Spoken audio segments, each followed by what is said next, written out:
Mungkinkah di Indonesia para pekerja tukang las tidak mampu menggarap proyek kereta cepat sehingga mendatangkan pekerja dari Cina?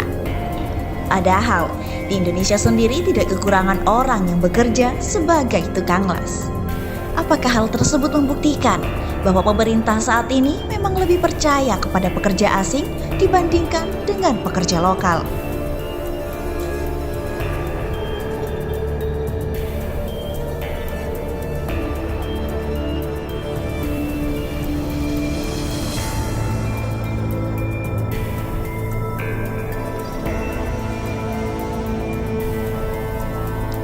Dilansir dari demokrasi.id, tidak bisa dipungkiri mega proyek kereta cepat Jakarta-Bandung menggunakan tenaga kerja asing atau TKA yang mayoritas dari Cina. Menariknya, ternyata ada posisi tukang las yang juga diisi oleh TKA Cina. Hal itu diungkapkan oleh Deputi Kependudukan dan Ketenagakerjaan Bappenas Pungki Sumadi.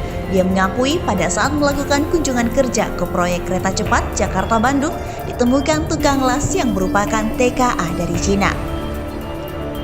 Contoh misalnya, kami sempat mengunjungi proyek kereta cepat Jakarta-Bandung. Itu awalnya agak membingungkan pada saat kami melihat misalnya tukang las untuk rel itu ternyata masih harus dari Tiongkok kita datangkan. Ungkapnya dalam rapat panja pengawasan penanganan tenaga kerja asing dengan Komisi 9 DPR RI pada Selasa 8 Februari 2022. Pungki mengaku pihaknya awalnya kaget melihat hal itu. Namun setelah berdiskusi ternyata ada alasan tertentu mengapa proyek kereta cepat Jakarta-Bandung harus menggunakan TKA Cina hanya untuk posisi tukang las.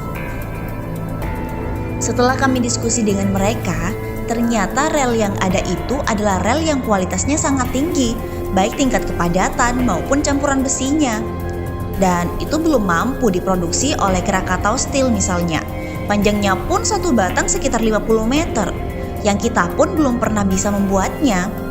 Terangnya, dengan kualitas rel yang sangat tinggi dibutuhkan teknik pengelasan dan alat las yang juga berkualitas tinggi pula.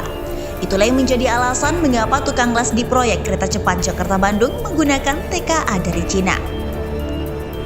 Itu membutuhkan teknik pengelasan dan alat-alat yang berkualitas tinggi yang memang kita belum memiliki. Tuturnya, hal-hal seperti ini yang sebetulnya kami dapatkan sebagai contoh mengapa kita masih membutuhkan kadang-kadang tenaga ahli yang walaupun sifatnya amat teknis, tetapi kita belum memiliki kapasitas itu. Tambahnya, sebelumnya diberitakan Direktur Utama KCIC Dwiana Slamet menjelaskan memang di awal pengerjaan penggunaan TKA lebih banyak, sebab proyek ini disebut memiliki tingkat kesulitan yang sangat tinggi. Dari awal, di dalam proses perencanaan memang diharapkan dengan tingkat kesulitan yang sangat tinggi terkait teknologi kereta cepat perbandingan tenaga asing dibanding tenaga lokal itu 1:4. Terangnya dalam RDP dengan Komisi 5 pada Senin 7 Februari 2022. Namun seiring berjalannya waktu, saat ini rasio TKA dengan tenaga kerja lokal yang tadinya 1:4 menjadi 1:7. Terdiri dari TKA sebanyak 2.010 orang dan tenaga kerja lokal sebanyak 13.477 orang dengan total pekerja 15.487 orang. Sementara itu diberitakan secara terpisah oleh Glora.co, anggota Komisi 5 DPR dari fraksi Partai Amanat Nasional atau PAN, Ahmad Bakri HM mempertanyakan biaya modal pembangunan kereta cepat Jakarta-Bandung yang membengkak menjadi 113,9 triliun rupiah. Investasi ini melonjak sekitar 27 triliun rupiah dari perhitungan sebelumnya. Saya terkejut karena anggaran awalnya sekitar 85 triliun rupiah menjadi 113 triliun rupiah. Apa jaminan pemerintah? Apakah pembangunan kereta cepat masih membutuhkan anggaran lagi? Atau tidak sampai habis 113 triliun rupiah itu? Ujar Bakri dalam rapat dengar pendapat DPR bersama Kementerian Perhubungan dan PT Kereta Cepat Indonesia Cina atau KCIC pada Senin 7 Februari kemarin. Bakri mempertanyakan penyebab peningkatan anggaran yang berimbas kepada target penyelesaian konstruksi. Dia berharap pembiayaan KCIC tidak membengkak lagi sampai kereta cepat ini beroperasi secara komersial. Jika terjadi kelebihan biaya konstruksi kembali pada masa mendatang, kata dia, pembangunan proyek jumbo di Tenggarai bakal membebani duit negara. Sebab, berdasarkan peraturan Presiden nomor 93 tahun 2021 yang mengatur tentang kereta cepat, proyek yang dikerjasamakan dengan Cina ini bisa disuntik oleh dukungan APBN melalui penyertaan modal negara atau PMN. Jangan ada nambah atau investasi lagi. Dulu kata kunci pemerintah adalah nggak pakai APBN. Kalau sudah pakai APBN, berarti kita membohongi masyarakat. Katanya, Direktur Utama KCIC Dwiana Slamet Riyadi mengatakan pembangunan konstruksi kereta cepat Jakarta-Bandung mengalami setidaknya 3 kendala. Kendala pertama adalah masalah pendanaan.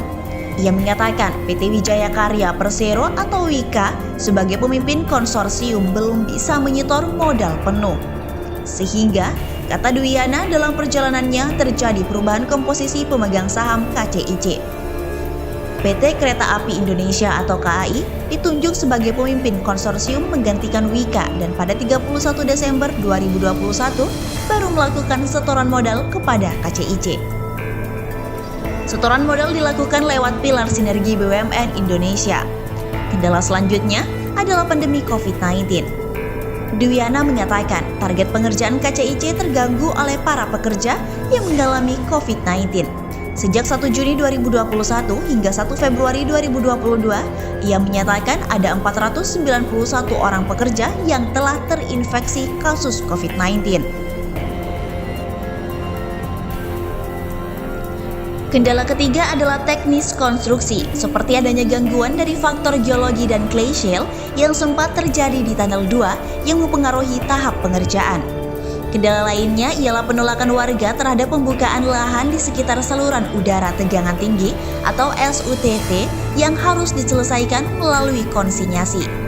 Di sisi lain, dia juga menyebut kendala kereta cepat Jakarta-Bandung akibat adanya pekerjaan timbunan dan preloading. Yang awalnya diselesaikan Juli 2021 karena beberapa kendala eksternal, penyelesaiannya baru bisa selesai Agustus 2022, kata Dwiana.